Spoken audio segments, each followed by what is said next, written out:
Putting Old Glory on Mars. Can we actually live there? China. Always a problem. Melania's hat. Love it, but I couldn't see her face. Welcome to Attorneys Are Human Too, 2025 Outlook, the first 100 days. I'm Steve Wallace. And I'm Celena Muzic. We have a special guest today, too, actually. We have Judge Janine, and we are graced by Lincoln's Ghost. Ooh. So, there's a new Hefe in town. 45 is now 47. President Trump, and I'm sure, like all of us, you are watching the inauguration, and there's so much to talk about. Celena, where should we start? So much. I mean, from fashion to new laws to that dance, everything to Bezos' new partner, wife's outfit. There's just so much to dissect. Where should we start? Because we are Attorneys Are Human Too. We're going to talk about the laws. We're going to talk about politics. We're going to have our special guest weigh in. And, oh my. I know where we can start. Okay. Let's start with Biden pardoning his entire family. Oh, that is unprecedented, except for the following. He forgot to pardon himself. Lincoln's Ghost. So interesting, because it's happened on two occasions before where a sitting president has pardoned his siblings. So President Carter pardoned his brother Billy for a drug-related charge, and President Clinton pardoned his brother Roger Clinton, always pardoning the black sheep of the family. But the interesting dichotomy to this is those were existing crimes and convictions that were pardoned. These are anticipatory pardons. So it's, for anybody that's a constitutional law scholar, it's quite fascinating. Now, here's the thing, and I think the ghost of Lincoln just threw that out there. Trump did say he forgot to pardon himself. Does this mean that Trump has intention to prosecute or go after our former president?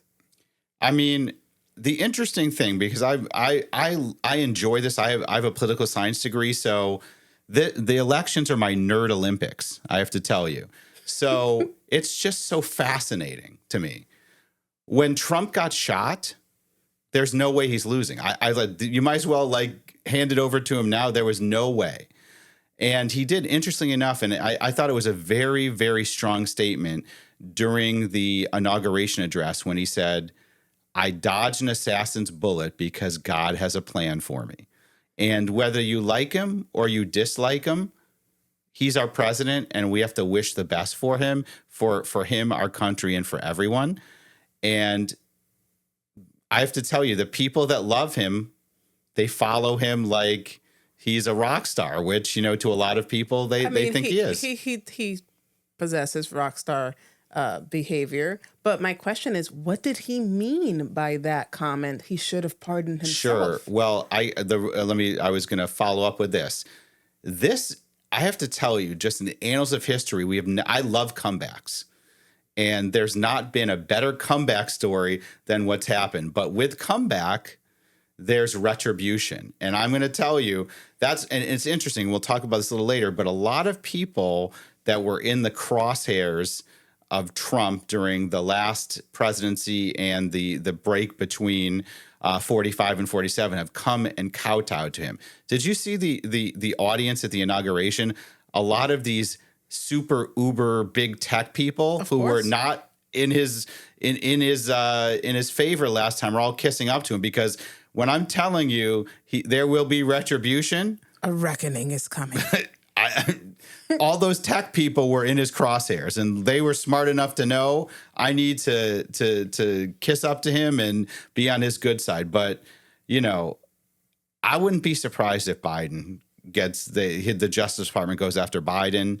I wouldn't be surprised all of the judges that presided over any of his trials, the New York district attorney, the Manhattan district attorney that prosecuted him in New York, it is going to be quite an interesting time. And like my good friend Terrell Owen says, get your popcorn, kids, because it is going to be something to watch. Yeah, I mean, I'm hoping he doesn't go after Biden, just because I feel like I just want him to focus on the matter at hand and the things that we need to get done.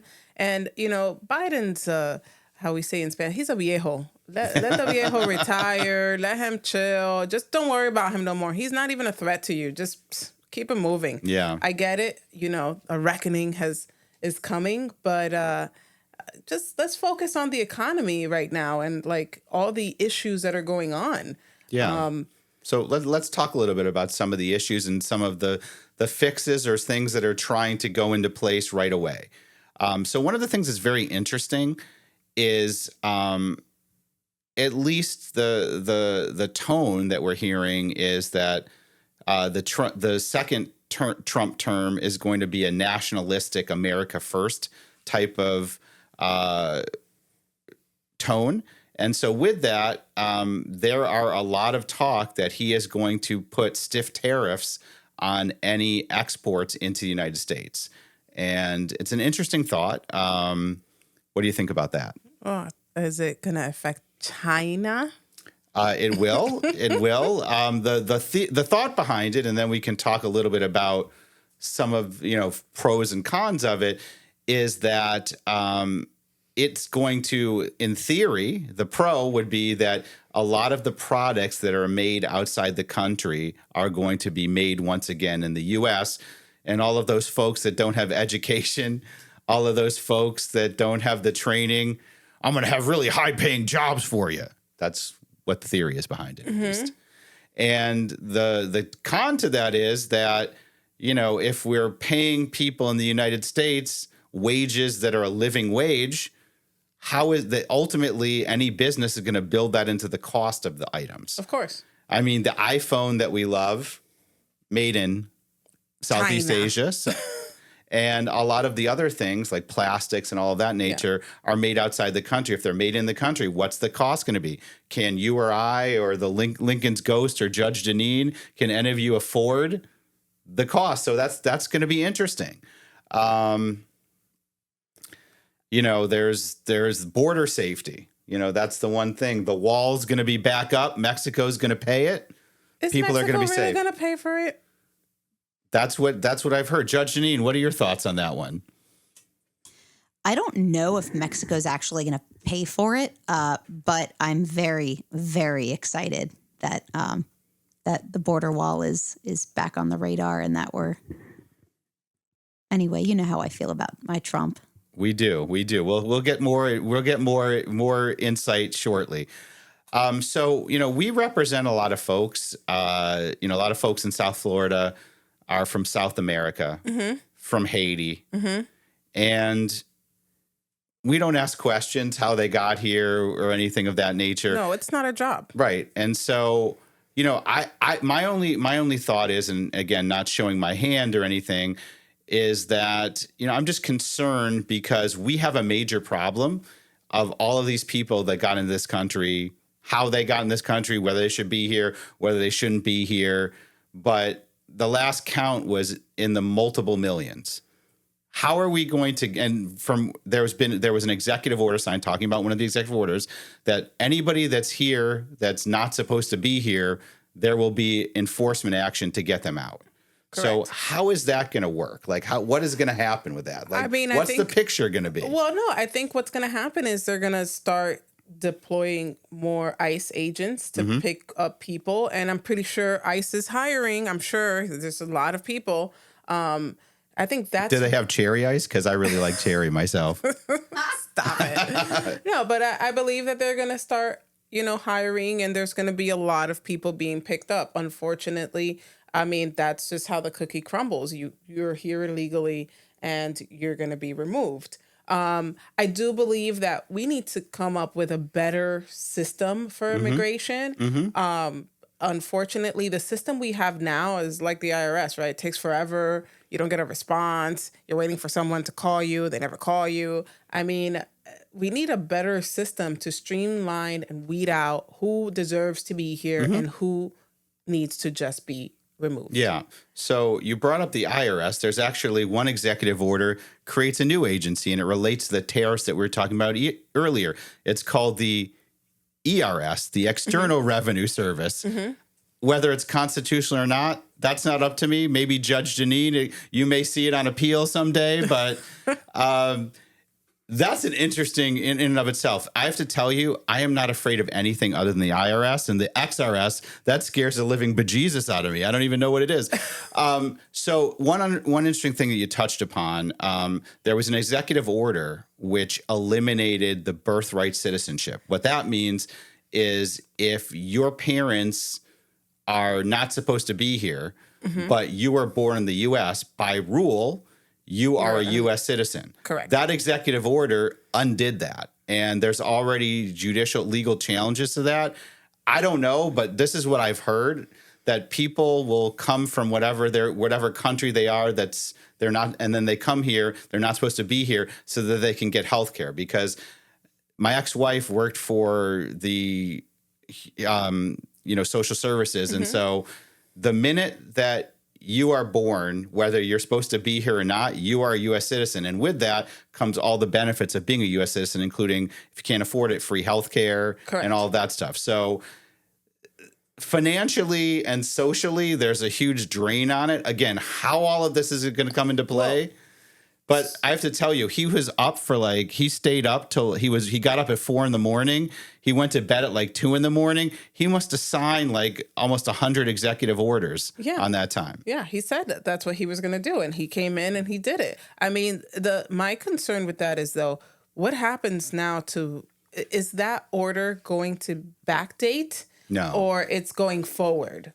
My understanding is it's for order. I don't know how we even be able to pay for it if it's done retroactively. Yeah, because if it's retroactive, we have a huge problem in South Florida. We do. I mean, I just see what we see all day, every day. I meet people, and one of the reasons why I like South Florida, using the old term New York City's a melting pot. South Florida is truly a melting pot. I mean, you meet people from all over the world. And good, bad, or indifferent. One reason why it's bad is anytime you go on 95 and you have the multitude of people that live here, everybody's driving laws are different, and it's all employed on I-95 during a rush hour. I have to tell you that. This is how I drive in Cuba. What's the problem? That's right. That is correct. That is correct. But okay, so now I at least we understand maybe it's going forward. Because if it was retroactive, it'd be a terrible thing. So I go into LA Fitness, okay, and I'm a modest person. I'm just walking there, and I have to do my thing. And people have no shame in LA Fitness. People are walking around just with their, walking around without a towel, and I don't need to see that. And it's I'm looking straight ahead. I have blinders on, and I'm just walking, doing my thing. But people are just in it. So I'm going to share a story with you, because you love a human too, and my vulnerability.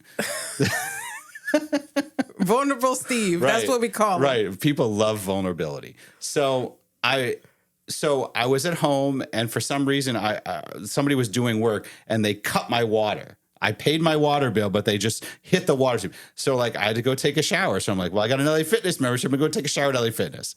My first. What? I didn't have water at my house. I needed to take a shower. I have an LA Fitness membership. That's what you do, right? Or at least that's what homeless people do. And so that's what I'm doing. So I'm walking there, and I already shared the dynamic of it. Okay. So how this has anything to do with the first 100 days, I have no idea. But I love going on tangents. So I walk in there, and I'm literally go in there, and I'm in the shower, and I'm fully clothed, and I disrobe with the curtain closed. And then I just put my stuff over there. So I'm taking a shower, and then all of a sudden, this guy opens up. You hear the water, right? You hear the water. You hear me. I'm singing "Open Arms" by Journey, so I'm showering. Okay. And this guy opens it up, and I go, "What the f?" I go, "If you don't close it, I'm gonna kick your effing ass." And because I felt violated, right? Is that me not being violated? I'm singing "Open Arms." I'm fully lathered. Not open arms. Maybe he just didn't like the song and you were offending him. Maybe he was Maybe like, a bad hey, selection for the gym. That's a very welcoming song. that is a very welcoming song. Lincoln's ghost does not like Journey, I guess. Allegedly, It does. that's his But opinion. maybe the guy so- thought the that wrong you were signal. Well, you were welcoming him. You said, "Hey, come with open arms." So he wanted to fly open that curtain and come in with open arms. So needless to say, I felt violated. I felt violated. So whenever I'm in the shower now at LA Fitness, I'm not singing Journey. That's what we get out of this.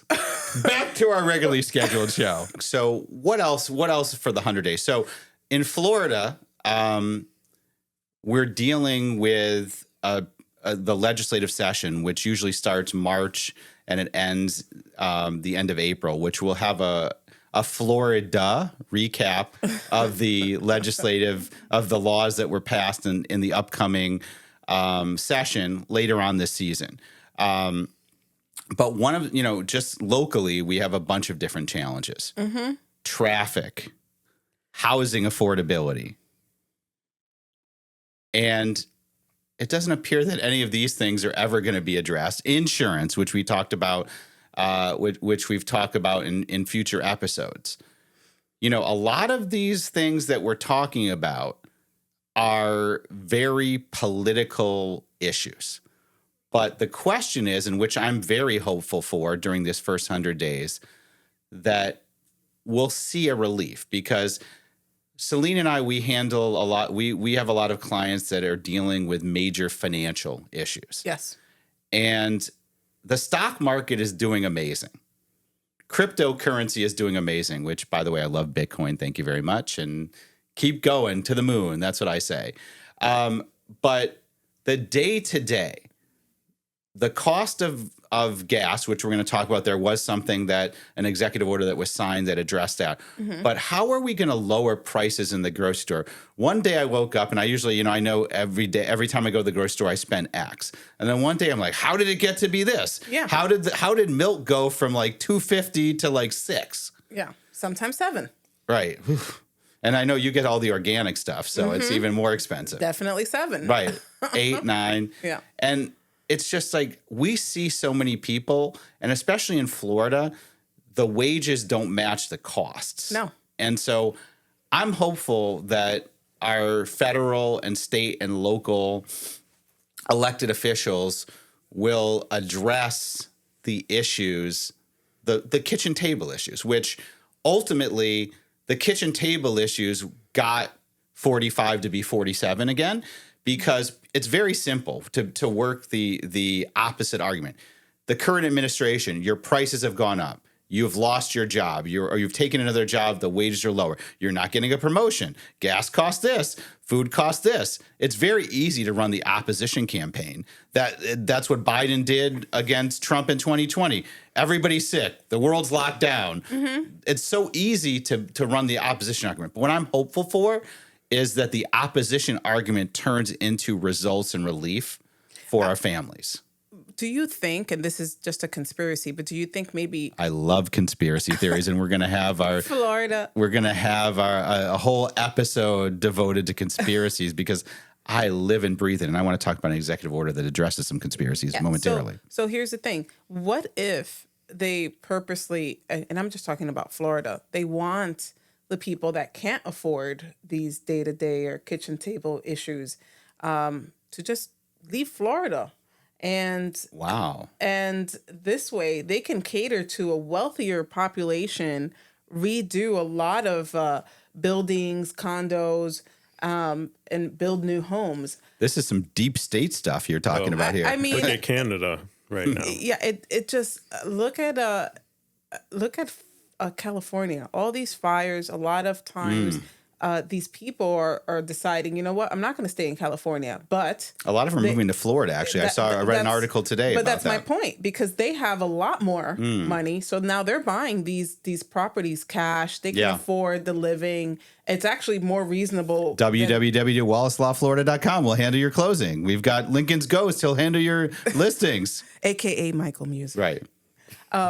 They can move here and have a much better lifestyle, wealthy lifestyle than staying in California, for example. So why keep the people... And a lot lower taxes Correct. as So well. why keep the people that can afford living here? Isn't it better to just increase, and then eventually they move out of Florida? It's kind of an economic natural selection. It's kind of an interesting theory on Survival of the fittest.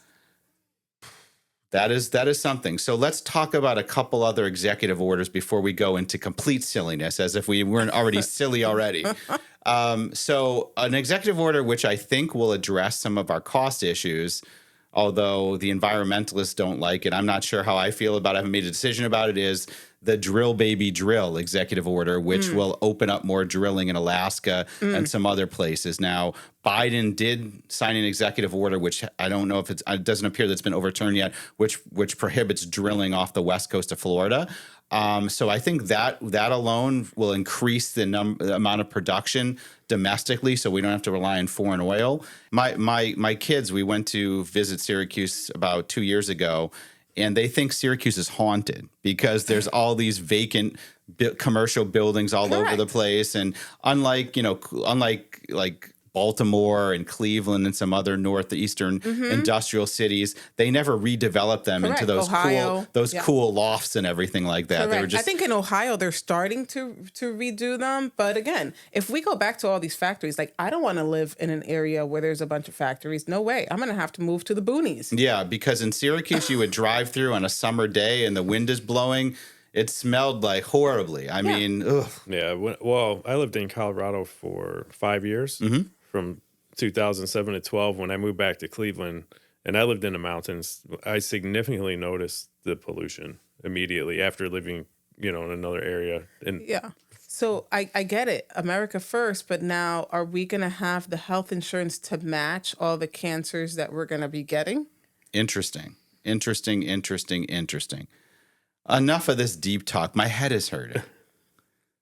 Come on, we need some silliness. Oh my God. Melania's hat. Okay, so Melania, chic, as always. She's giving, I don't know if it was Chanel, but she was definitely giving Chanel.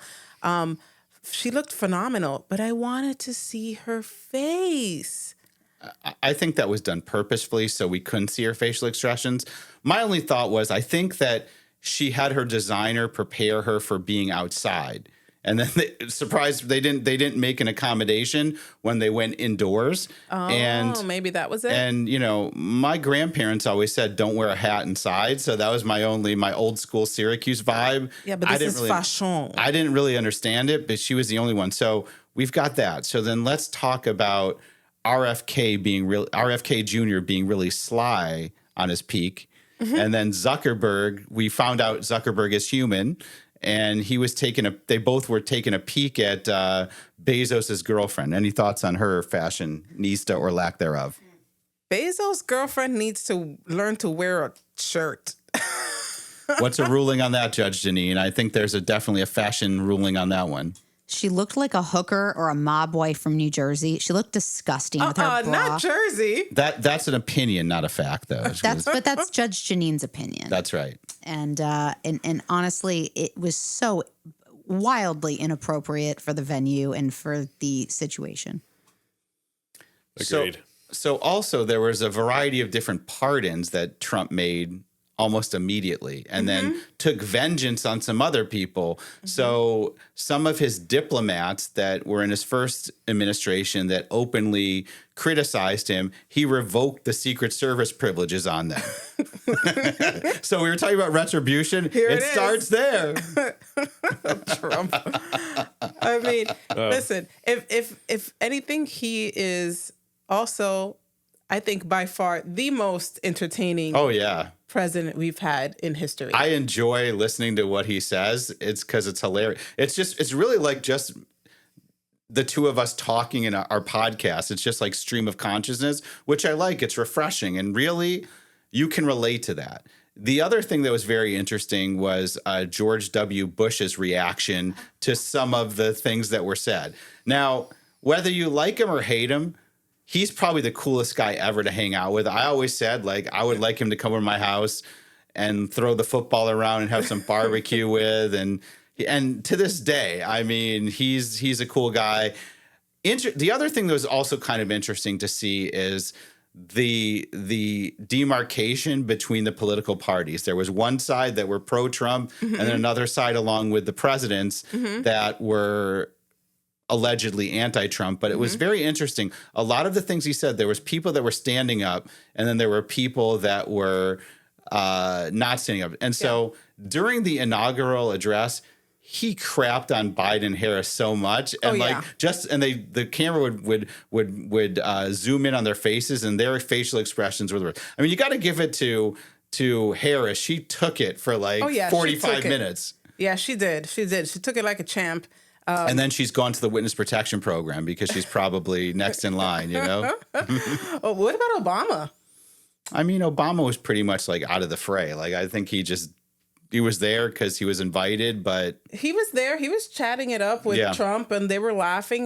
But Michelle did not show up. Right, that was a statement in and of itself. I don't know if that was a statement or maybe she had something to prior commitments. But he seemed pretty chummy with Trump. No, but well, he's smart because he doesn't want to be prosecuted. Well, so I'd be chummy with him too. I do appreciate that. I think Obama is very conscious, this is the president he's now, and we need to just accept it. He's very statesmanshiply. Yes, if that's a word. And it's not, but we're going to make it a word, and attorneys are humans too. But he's just this is what it is. Everyone needs to just accept it and just let's move on. Let's get stuff going. So it's what America voted for. Mm-hmm.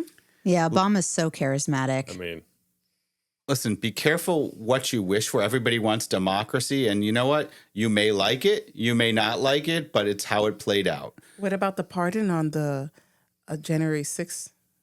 Yeah. What do you feel about that? I mean, I don't even know what to say about that because I don't even know. Would you have pardoned them? I mean, would I have pardoned him? I don't want to show my hand on which side I'm on, but I mean, there was a wide net of prosecution. Some yes, some no. Right. I mean, it just depends upon what they did and what they didn't do. All I know is whoever I voted for, I will not tell you, but I was definitely rooting for Trump because I figured that at least there would be a peaceful transition of power and there wouldn't be violence or any of that nature. So I was happy about that. So let's take us home. Any pop culture references you want to talk about? I want to talk about Kendrick Lamar is going to probably be in the halftime show. Interesting. Anybody know that? I don't even know who he is. What? He has the beef with Drake. Oh. Yeah. Well, he kind of ended the beef because, Drake is really for the ladies. Okay. Interesting. Okay. So I'll watch it. I'll be like, what is this? And I liked when Dr. Dre and Snoop were on because at least I knew the music. I don't really know who Kendrick Lamar is, but oh, you would love Kendrick Lamar. I did like the whole Beyonce cowgirl. Oh yeah, that was good. Yeah, that was country good. music. Yeah, that was good. So that's what's going on. Okay, that's what's going on there. Yeah, I'm excited for the Super Bowl. And and then there's still Diddy. Hey. Yeah, we had a whole episode about that, and we'll probably have a follow-up episode about that. But until it plays out, actually, I saw that he filed a defamation lawsuit against somebody, a very large defamation lawsuit. I believe he's going to be filing a few of those. Yes. So now I'm kind of I don't know now. I guess he has all that time in solitary confinement to file lawsuits and stuff, Yeah. Yeah, or his attorneys do. Or his attorneys do. Okay, so let's take us home. You asked me the lightning round today. Oh, lightning round it is. Okay. JD Vance or Harris? Oh, definitely JD. I love his beard. And actually, interestingly enough, I saw the mom who was in that Netflix movie, the actual real life, and she does fill the hillbilly effigy. I got to tell you that. Oh no, really? Oh God, yeah. Oh my God, I didn't watch that, but I'm gonna have to. Oh my God, no, I didn't watch the movie. I saw was a good movie, but the mom who is the mom is a freaking mess, and that's my opinion. Okay, not a fact. Okay. Ivanka Trump having a seat or an active role in the government, or Trump Jr.? I like Ivanka. Trump Jr., I don't know. He kind of rubs me the wrong way. I don't know why, but Okay. And he's got that daddy complex. Like his dad didn't hold him enough but you as can a say child. that enough about her. I You can say that about agree. her. I Really? actually really agree with you on that. No, but because she's daddy's little girl.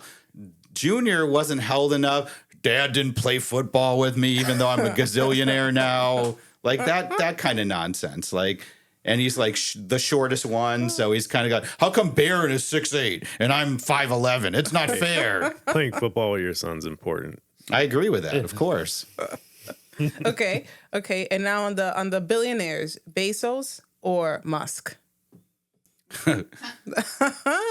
Which one is your favorite? This is a crazy situation rich where person? this is a situation where I wish Kane would run into the ring and choke slam them both because they're both psycho and beyond. I would take Zuckerberg because he's like creepy and he's like, I don't know, I like his Jufro, so that's why. Oh no, I think they're all a little creepy, but I would go Musk because he's going into outer space. That's a big deal. Not Musk for me. I don't even know. That guy is just. I also have a Tesla. Go Tesla. I mean, I'm going to keep my opinions to myself because he could bury me. No, we don't keep our opinions to ourselves, and attorneys are humans too. No I don't way. know. I don't know. Like, all I can say is, listen, he's a man that played with wanted to be an astronaut and build. I mean, every ridiculous, childish thing that any kid would want to do, he's brought to life. Possible. So I got to give it up to him on that. Absolutely. That's my opinion. He's got 20 kids, but okay. But any more, or should we close it out? No, let's close it out with that. Please subscribe, and leave us a 5-star review. And we're out. Thank you for listening to Attorneys Are Human Too. Remember, give us a 5-star review and follow us on Apple Podcasts and Spotify and wherever you get your digital content.